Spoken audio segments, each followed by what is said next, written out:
This is Hannibal here from the HannibalTV.com, along with none other than someone referred to as the god of podcasting, Whoa. John Paz, who's the host of Taskmaster Talks, Taking You to School, bunch of other podcasts over the years, 9 years of wrestling podcasts.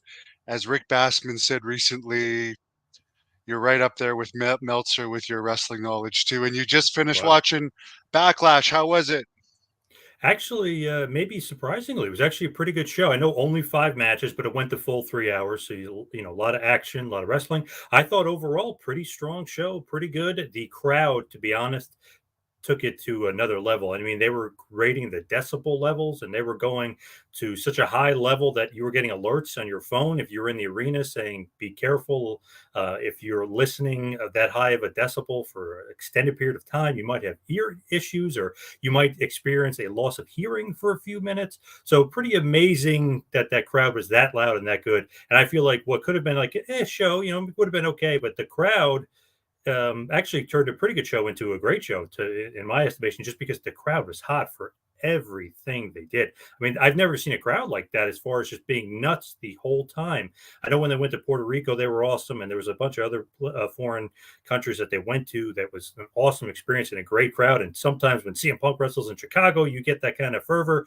But man, this crowd was nuts, and I don't know if I've heard a louder crowd in a long time. I mean, I think they said it was sold out. It was about 12,000 people there. It sounded like it was like 60,000.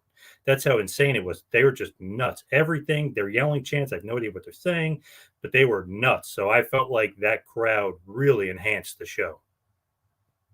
Yeah, from the clips I saw in watching SmackDown last night, it seemed like they were going crazy. It's the first pay-per-view ever from France. I don't even know if they've done North American TV tapings from there. There may have been some VHS France matches in the past. You probably know better than me on that. They've had some, and they've been there a few times, and they've been there a lot, but nothing as far as taping it and doing a TV show. Like they said, the largest ever gate for an arena show was Backlash in France. So obviously they're doing a hell of a job there. Absolutely amazing. SmackDown was the largest ever gate for a TV show. So just absolutely killing it. I know they went in France years ago when obviously during the Hogan era when they were super popular. And that's really kind of where they started as far as WWF and France. And Macho Man Randy Savage was champ at that point. So it was obviously a very hot era with France. But that's when it started, God, 40 years ago. Then you're looking at today and all the shows that they've done since then. Nothing like this as far as a TV taping, and then nothing as far as a PLE is concerned. And boy, I think they're going to go back because the money they made is just astronomical. Yeah, and that's scary for regular people if if there's people willing to pay those crazy high ticket prices for more Yep. regular people, that puts us out of the front row seats, I guess. We know that what UFC's charging 12,000 now and even more Insane. for VIP passes for the upcoming Conor McGregor fight. But let's get to it. Cody Rhodes, of course, I think anyone could have predicted he was going to win. How was the match? Excellent match. You knew anytime AJ Styles is in a match, he's just amazing, phenomenal, as his mantra says. I feel like one of the best, almost underappreciated, just for how good he is. I know Cody was calling him the excellence of execution. Undertaker was calling him the Shawn Michaels of this era. So obviously, the boys, the wrestlers, understand how great he is and how good he is and how good of a hand he is and how great he is in the ring. But it's awesome to see the crowd kind of get behind him because I know he lost to WrestleMania LA Knight, but then he beat Mysterio and Owens and he beat LA Knight again to get this shot and to be the number one contender. But you really kind of figured what would that do business wise with Cody versus AJ? And obviously, we talked about insane business that they did, biggest draw ever for an arena show that they've done for PLE. Just absolutely insane business that they've done. But AJ in the ring, awesome. The match was awesome. Cody actually a little bit underappreciated and underrated in the ring as well. He can kind of go and have a good match with anybody. They really, really just battled. I thought it was a great match.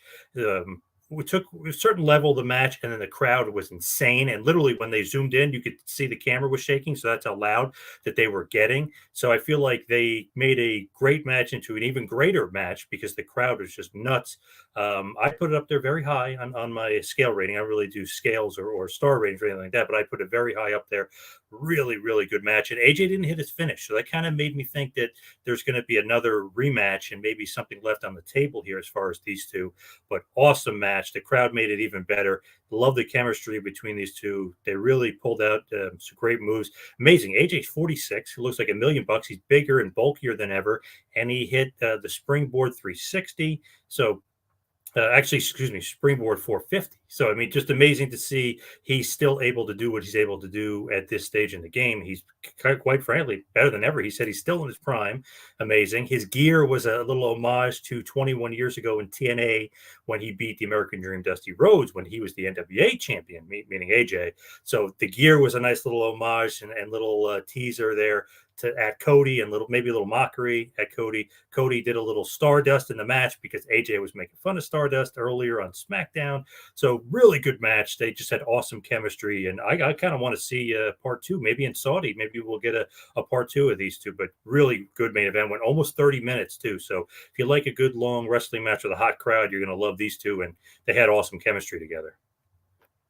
Yeah, and I did watch the video WWE put out of AJ Styles training for Cody Rhodes in his backyard, which by the way, what a backyard and house he Yeah. has. But he looks way bigger than he's ever been, and I've seen him in person at Stu Hart's 88 birthday show. I used him 3 or 4 times in Great North Wrestling, including wrestling me. He's way bigger than he was then. So and I'm not saying anything's wrong with it, but they seem to be like relaxing on their policies lately.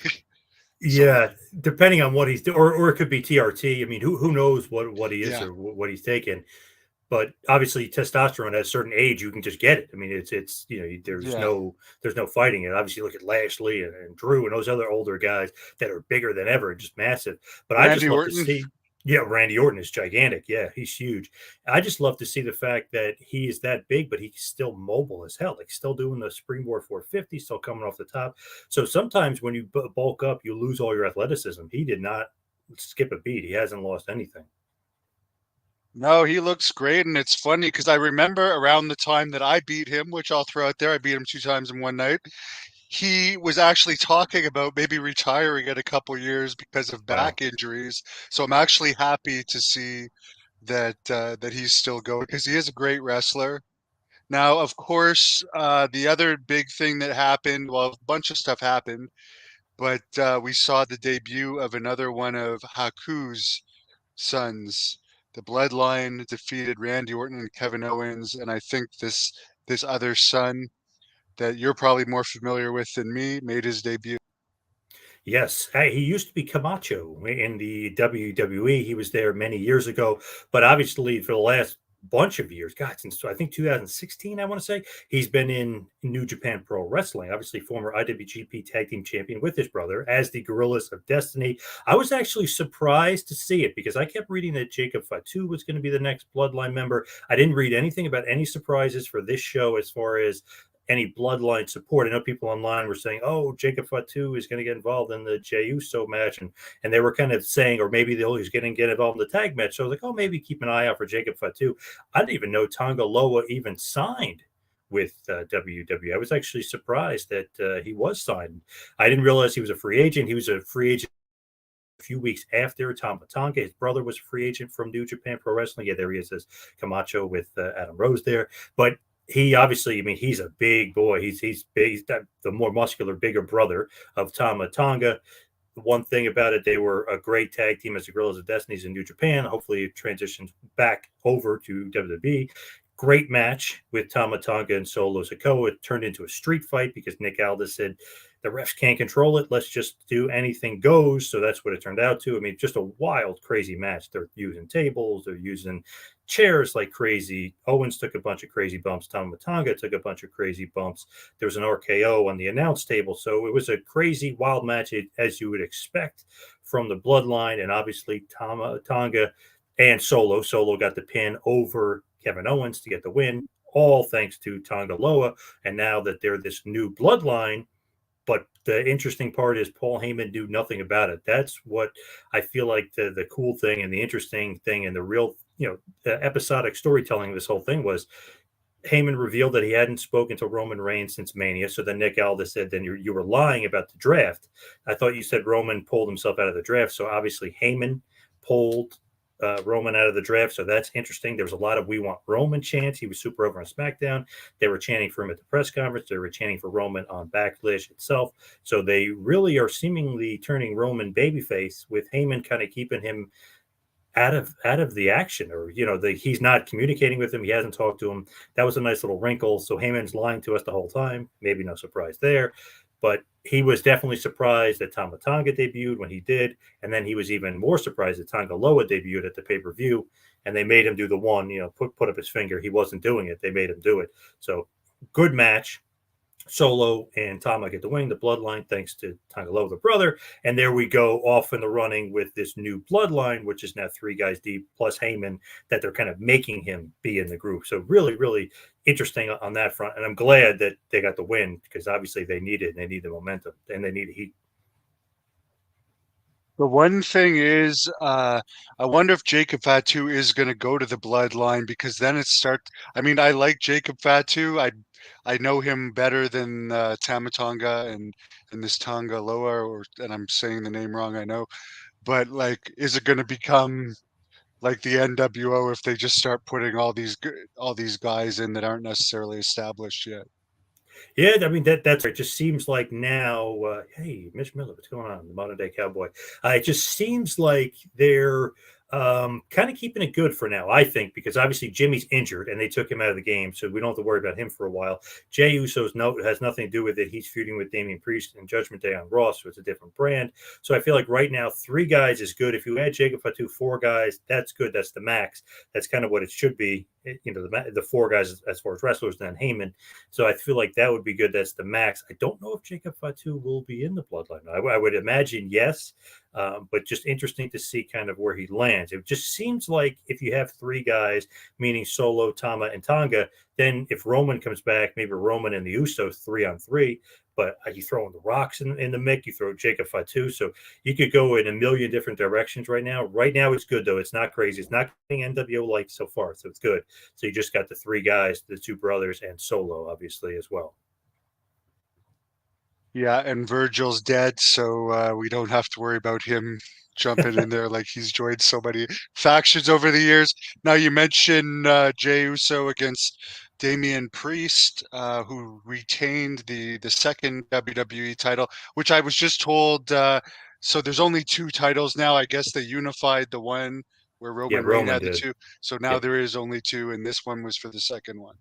Yes. So the WWE, this is just basically the world title. Damian Priest retained the title thanks to from JD McDonough and Finn Balor of the Judgment Day beat Jey Uso. That was a pretty good match, pretty strong match. Probably went about 17, 18 minutes. I felt like good action. The crowd was super into it. Yeet is super over. Jey Uso is super over. But Damian Priest, obviously, he needed the win. You got to keep him strong. He just won the title. You're trying to create a new star here, and you're trying to create Judgment Day as kind of being this juggernaut group on Raw. Like you have the Bloodline as this juggernaut group and faction on SmackDown. So good win. And obviously, a loss doesn't hurt Jey Uso at all. He's still super over, and they cheated to win. So I mean, one of those things where I know it was a top rope choke slam to get the win for Priest, but Balor and JD McDonough cheated for the Judgment Day. So I feel like it keeps Jey Uso strong, and that loss would hurt him anyway because he's just super over right now.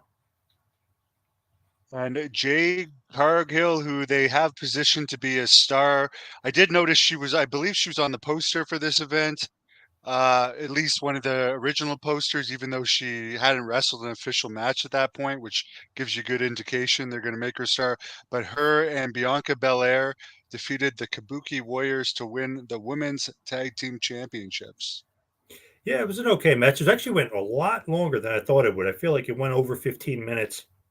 I thought maybe Bianca Belair and Jay could just kind of squash the Kabuki Warriors, but hey, it's a pay-per-view, 3 hour long with only 5 matches. So I guess it's okay to have that longer match. The crowd was super into it. Asuka, obviously, she's a great worker. Kairi Sane's pretty good. Took a lot of crazy back bumps, and I mean, they were just tossing her around like nothing. I mean, she was taking a lot of maybe unnecessary bumps at some point, but she was taking a lot of crazy bumps, really getting Jade and Bianca over. Obviously, Bianca, great athlete, good wrestler.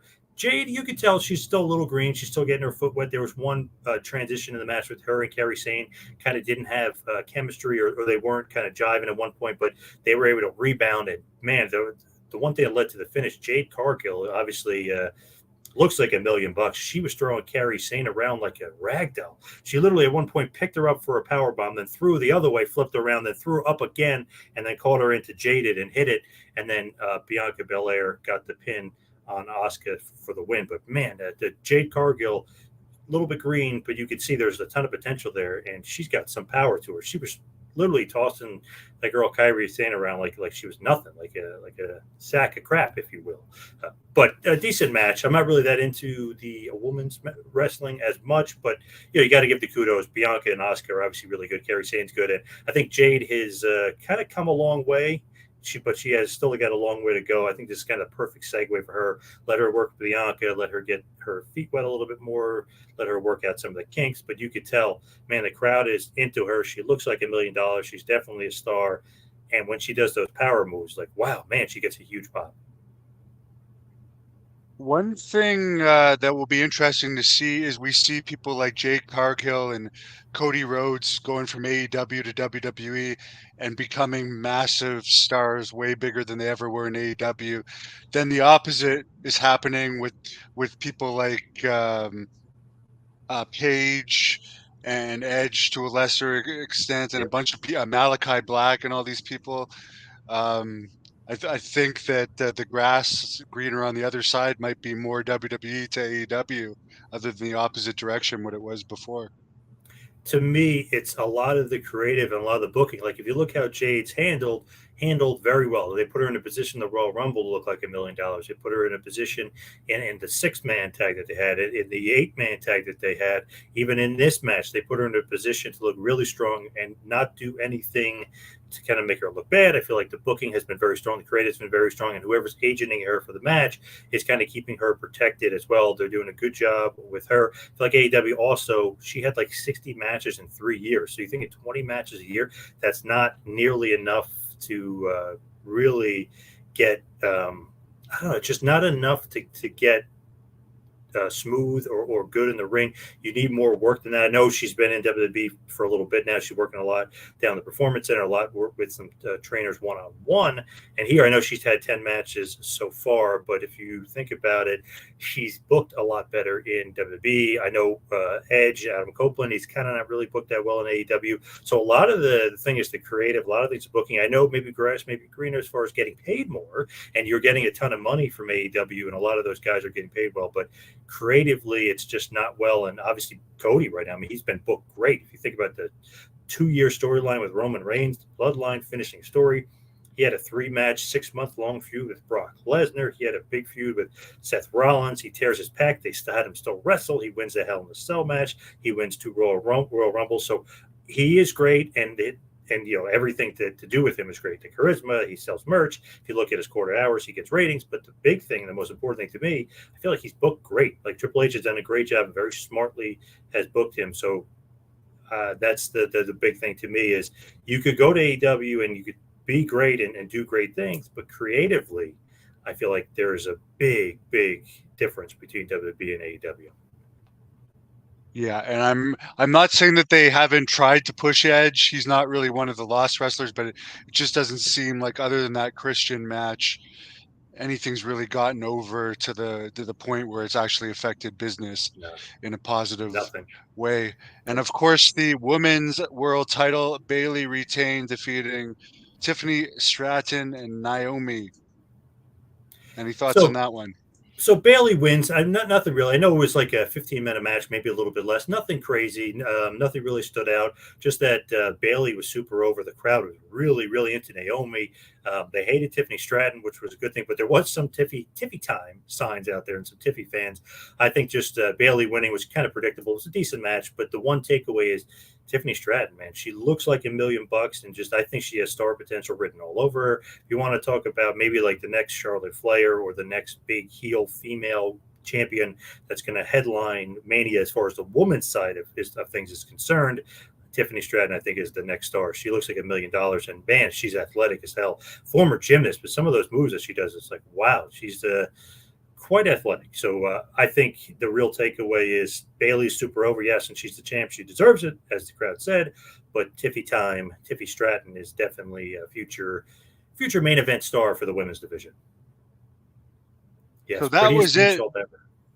That was the well. Scorpio has some good moonsaults, so I'm gonna have to check this moonsault out because I Scorpio always had my favorite. So I'll definitely have to Oh, watch the highlights. she's got nothing on Scorp, but she does have a good one, the prettiest moonsault ever. She does a triple jump off the ropes, but you could just tell she's super athletic. So we heard all these pictures were being released of Cena and Charlotte Flair in France. Did they do anything on this event? Nope.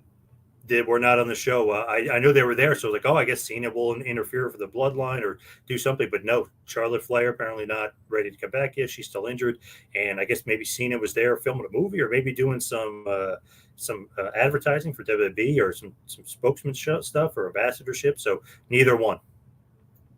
That goes back to what Vince Russo was just telling you. Why does Charlotte Flair, because she's got a leg injury, does she have to like mysteriously disappear from television because her mouth isn't broken? It's Right. just a way Well, weird. they You haven't done know, that with Punk. And Punk's he no, was on the I pre-show. Yeah, admire Punk for that. I actually yeah. admire Punk that he's still keeping his name out there. I have more respect for him for that. Absolutely, and that just keeps him relevant, keeps him selling merch, keeps anytime you mention his name. I mean, the crowd even today they saw him in the pre-show, they were yelling CM Punk a million times. So just keep him alive and relevant and strong, and he could still sell you pay-per-views, sell you merch. He's actually awesome as a commentator. Just the stuff he says is great.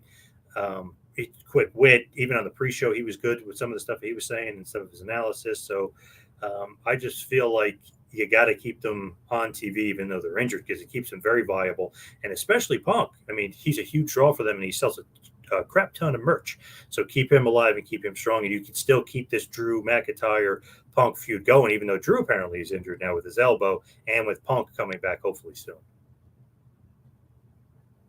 And the one last thing I'll bring up here is we just heard, I think it was today, the news came out that Seth Rollins has re-signed with WWE. No surprise, unless Tony Khan would have made him some unbelievable offer. That also means that Lynch is probably re-signing. McIntyre just re-signed. Any thoughts on those three potential three agents staying where they are? Good on WWE. I mean, they're WWE lifers to me anyway, for the most part, those guys. Becky, I think, will resign, and I don't think there's any doubt about that. Seth, I thought that was pretty predictable and obvious he was going to sign. Obviously, they just had to agree to a money figure. He loves it there. Then, if you look at Finn Balor, that was obvious he was going to resign as well. And Drew was the only one on the fence where he might go elsewhere, but I think very predictable and obvious. They just had to reach the dollar figure. You can't let any of those guys go. They're too important to WWE right now. And obviously, Triple H loves all of them. And I feel like the most important one, of course, was Drew McIntyre because he's got the best character right now. And he's just hitting a stride on all cylinders. He's killing it right now on the mic, in the ring. Just everything he does has been great. So he was the biggest key to me to resign. But I think fairly obvious that all of them were going to resign there. Is there anyone else you've heard that's coming up anytime soon? Not that I could think of off the top of my head, just as far as for agency. I know Cody re-signed for a few more years. I think LA Knight recently, I'm pretty sure he did re-sign.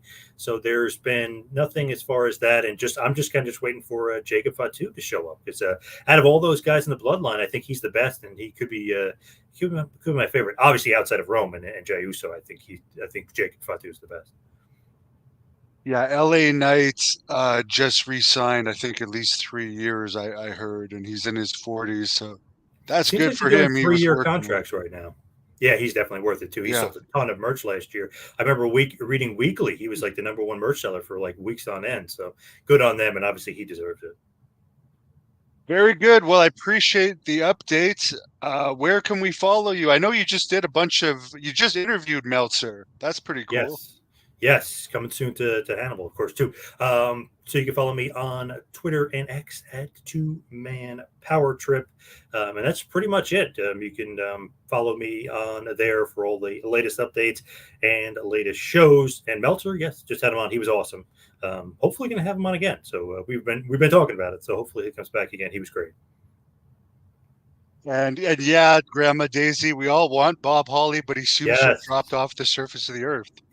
yes, Like yes. he hasn't been seen or heard from in like 5 or 6 years. Yeah, I got to call him actually. I got to see what he's up to. Yeah.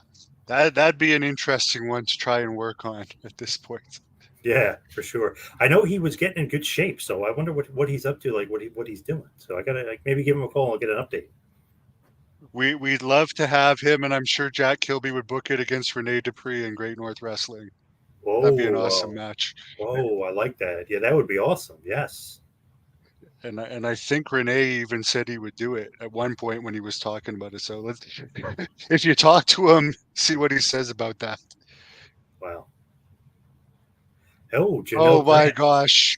Yeah, it seems like the tides are turning for her, but I don't know enough about the case, but it definitely seems like the tides are turning a little Yeah, bit for Johnny her. Ace turn. Now he's on Vince's side on this whole thing. And at first he seemed Yeah. like he was with Janelle, so he kind of turned the tide. He's with her. And then there was a little interesting wrinkle that Vince's camp threw out there. She was engaged when this was going on. So Yeah.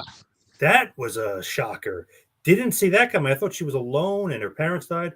And then I read that her dad had died 3 years earlier. So oof, it's Mom had like, died before that. yeah. So it's like Vince keeps throwing out these fastballs here after all those curveballs. So I don't know. I'm not leaning one way or the other, but after reading some of that stuff, it's like, wow, Vince might be right here. Johnny Ace turned heel, if you will. So who knows? One thing I would like to see is Vince open up his own wrestling league. So I hope that for that sake that she's definitely not 100% telling the truth.